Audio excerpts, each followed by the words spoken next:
As the Senate gavels into session, members are working on moving forward on a deal to fund the government and working on legislation desperately needed to rein in ICE's abuses.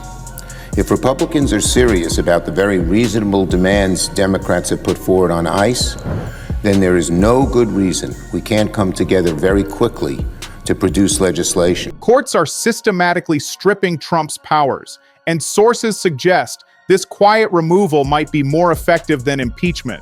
We're not talking about dramatic ouster from office or 25th Amendment invocation. We're talking about reports that Supreme Court protected Federal Reserve Governor Lisa Cook from being fired by Trump, signaling Fed independence matters more than presidential desires. That justices are questioning whether Trump has authority to impose sweeping tariffs, suggesting he needs congressional approval for broad trade actions. That federal judges issued injunctions curbing ICE tactics against protesters, protecting constitutional rights. That legal analysts say courts are removing chunks of Trump's practical power case by case. And what might make this moment so significant is pattern emerging. Sources suggest not single decisive ruling, but accumulating judicial defeats that constrain what Trump can do. He can't fire Fed officials at will. He might not have unlimited tariff authority. He can't use ICE however he wants, violating First Amendment rights. Reports indicate all because courts are finally drawing hard constitutional lines, finally saying no to extreme claims of power, finally creating consequences for overreach. When Supreme Court protects institutional independence, when justices question emergency authority claims, when district judges restrict enforcement tactics, when Trump attacks courts calling judges rogue and threatening impeachment because he knows his power is being removed piece by piece, that's not president winning legal battles. That could be president watching authority erode through judicial process that he can't stop, can only rage against impotently, while courts do constitutional job-checking executive overreach. But before we break down specific court orders protecting Fed independence and questioning tariff powers, and why Trump's panic reveals weakness, real quick, you cannot trust mainstream media to explain how judicial constraints removing specific powers might be more effective than dramatic removal attempts. That's why we built John Brown Show, to bring you real stories, real context, and no corporate spin. If you want analysis that actually shows how courts systematically stripping authority case by case creates cumulative constraint, fundamentally weakening presidency, hit that subscribe button right now. All right, let's get into what these court orders actually mean and why sources suggest they represent removal of power without removal from office. Because think about Trump's entire governing strategy. Depends on unlimited executive power, on claiming emergency authorities, on stretching presidential powers beyond constitutional limits, on doing whatever he wants, and daring courts to stop him. Reports indicate, but courts are stopping him now. Supreme Court protecting Lisa Cook from firing, justices questioning his tariff authority in oral arguments, federal judges restricting ICE tactics to protect protesters, all adding up to courts saying, "You're not above law, you can't claim unlimited power, we're going to constrain you whether you like it or not." Sources suggest Federal Reserve is designed to be independent, to make monetary policy decisions based on economics, not politics. Statute protects that independence, saying Fed governors can only be removed for cause not at president's whim. But Trump wanted Cook gone, wanted compliant Fed official instead. Court said no. Supreme Court agreed, keeping injunction in place. Reports indicate that's court drawing lines, saying you can't politicize Fed, can't fire officials for not doing bidding, can't destroy independence crucial for economy. When you combine Fed protection with tariff authority questions, with ICE restrictions, with accumulating pattern of defeats, what emerges might be systematic judicial stripping of Trump's claimed powers, making him less able to govern unilaterally, less able to implement agenda, increasingly constrained until he's president in name, but powerless in practice. Let's start with Lisa Cook case, because sources suggest this represents crucial constraint on Trump's power. Federal Reserve independence is foundational to stable economy. If presidents can fire Fed officials for not doing political bidding, monetary policy becomes politicized, interest rates get manipulated for electoral advantage, markets lose confidence. Reports indicate statute protects that independence, saying governors can only be removed for cause, meaning actual misconduct or incapacity, not because president disagrees with their decisions. Think about what Trump tried. Sources suggest he wanted Cook gone because she won't do his bidding, won't cut rates when politically convenient for him, maintains independence. He wanted to replace her with loyalists who would follow orders. Reports indicate, but lower court issued injunction protecting Cook.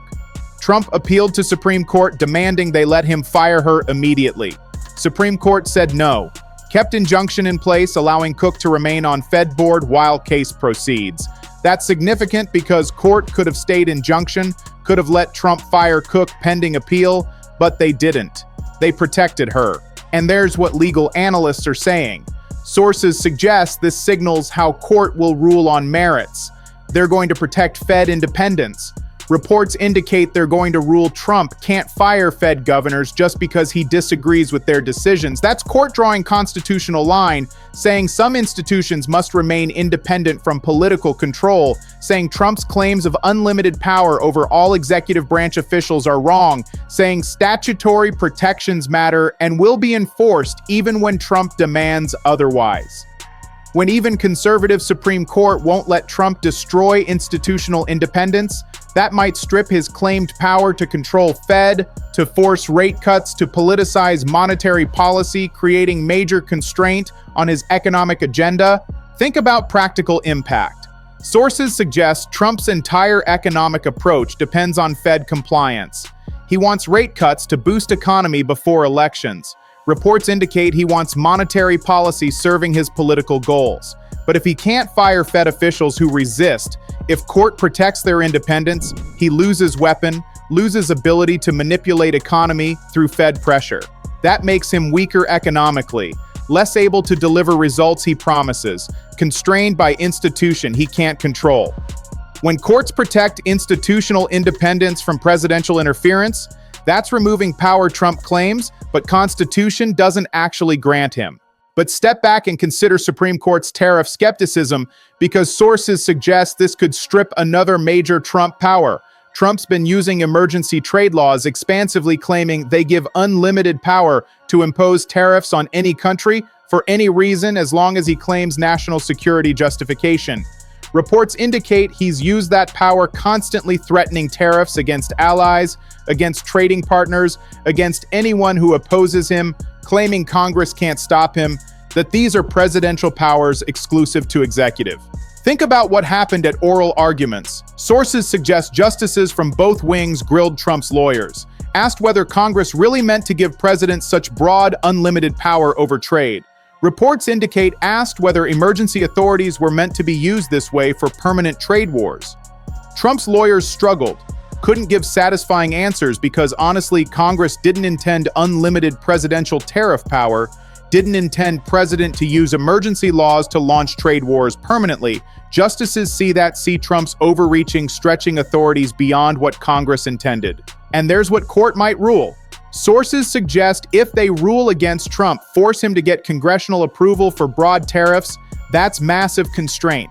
Reports indicate because Congress won't give blanket approval, won't authorize unlimited tariffs, will demand specific justifications, will limit scope and duration, will protect allies from Trump's threats. So Trump loses economic weapon, loses ability to threaten and bully, has to negotiate with Congress instead. That makes him weaker, less able to impose will unilaterally, constrained by separation of powers that requires congressional involvement in major trade policy. Share this video with everyone you know because there's constitutional principle at stake. Sources suggest Constitution gives Congress power over commerce, over trade. While Congress can delegate some authority to president, there are limits. Reports indicate can't give unlimited permanent delegation. Can't let president conduct trade policy unilaterally forever. That violates separation of powers, makes president too powerful, makes Congress irrelevant. So if court forces congressional approval requirement, that's restoring constitutional balance, making Congress relevant again, constraining presidential overreach that Trump's entire trade strategy depends on. When emergency authorities get limited to actual emergencies rather than permanent presidential powers, that might fundamentally weaken Trump's ability to use tariffs as weapon. But let's examine ICE injunction situation, because sources suggest even though Eighth Circuit stayed order, the underlying significance remains. District Judge issued sweeping injunction curbing ICE and Border Patrol tactics. Reports indicate restricted arrests of peaceful protesters, restricted use of force, protected journalists, all designed to stop Trump's agents from suppressing dissent, from using immigration enforcement as political weapon against protesters exercising First Amendment rights. Think about what Judge found. Sources suggest ICE tactics violate constitutional rights, that arresting peaceful protesters is unconstitutional. Reports indicate that using force against journalists is unconstitutional, that immigration enforcement can't be used to suppress First Amendment activity.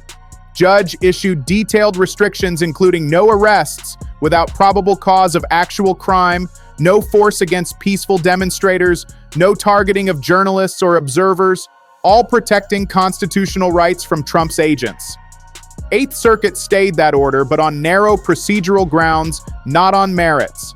Not saying Judge was wrong about constitutional violations, just saying injunction was too broad, too fast, without enough findings. And there's what this means going forward. Sources suggest staying order doesn't mean constitutional violations aren't happening, just means remedy was procedurally flawed.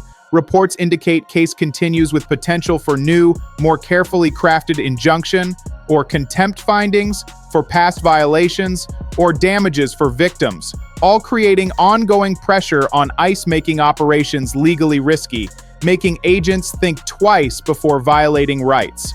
When District Judge willing to issue such sweeping restrictions based on finding constitutional violations, when case continues despite stay, when civil rights suits and contempt threats create ongoing legal pressure that might constrain ICE operations significantly even without active injunction in place. Share this with everyone because there's accumulating pattern. Sources suggest Trump's losing across multiple fronts: Lisa Cook protection, tariff authority questions, ICE tactical restrictions, court order violations leading to contempt threats. Reports indicate all separate cases, different legal issues, but pattern is consistent. Courts saying no to Trump's extreme claims. No, you can't fire Fed officials at will. No, you don't have unlimited tariff power. No, ICE can't violate constitutional rights. No, you can't ignore court orders. All constraints, all limitations, all reducing Trump's effective power case by case, ruling by ruling, creating cumulative effect that fundamentally weakens presidency. But here's what Trump's reaction reveals about his weakness, because sources suggest his panic is telling. Trump's attacking courts constantly, calling judges rogue, threatening impeachment of judges, demanding they be removed. Reports indicate that panic shows Trump knows he's losing, knows courts are constraining him, knows his power is being stripped, and he can't stop it through normal means. Can't fire judges, can't override court orders without consequences, so he attacks, threatens, tries to intimidate, but it's not working. Think about why judges aren't intimidated. Sources suggest they have lifetime appointments, can't be fired or threatened into submission. They're continuing to rule against Trump. Reports indicate Trump's attacks might actually backfire because when he attacks judges for doing jobs, it makes them more determined, makes them see him as threat to judicial independence, to rule of law, makes them more willing to constrain him aggressively to protect Constitution from his overreach.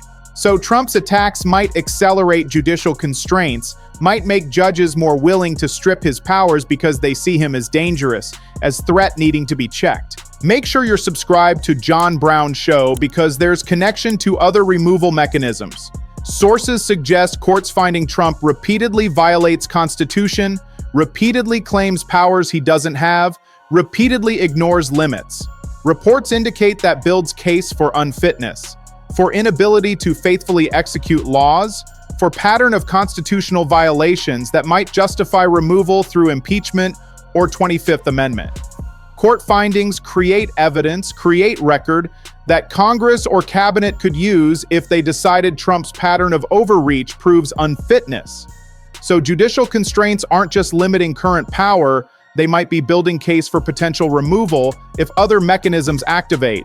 So here's what shock court orders reveal. Supreme Court protected Federal Reserve Governor Lisa Cook from Trump's firing attempt, keeping injunction in place, signaling Fed independence matters more than presidential desires. Justices questioned whether Trump has authority to impose sweeping tariffs during oral arguments, suggesting he might need congressional approval for broad trade actions. District judge issued injunction curbing ICE tactics against protesters protecting First Amendment rights, though Eighth Circuit stayed order on procedural grounds while underlying case continues. Legal analysts say courts are systematically removing chunks of Trump's practical power case by case. Sources suggest pattern of accumulating judicial defeats constrains what Trump can do, making him unable to fire Fed officials at will, potentially stripping unlimited tariff authority, restricting ICE operations through ongoing legal pressure.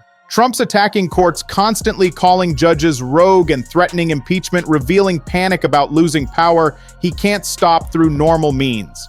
When Supreme Court protects institutional independence, even conservative justices refusing to let Trump destroy Fed autonomy, when oral arguments show skepticism about emergency authority claims, when district judges willing to issue sweeping restrictions based on constitutional violation findings, when Trump's response is panic and threats rather than confidence in legal position, that's not president winning battles. That might be systematic judicial stripping of authority, making Trump less able to govern unilaterally, less able to claim unlimited powers, increasingly constrained until he's president in name but stripped of ability to act like dictator he wants to be, all through courts doing constitutional job checking, executive overreach, one ruling at a time, creating cumulative removal of power that might be more effective than dramatic impeachment because it's specific, targeted, stripping particular powers Trump's abusing without requiring two-thirds Senate vote, just courts ruling on cases based on law and proving presidency has limits even when president denies them. Stay tuned.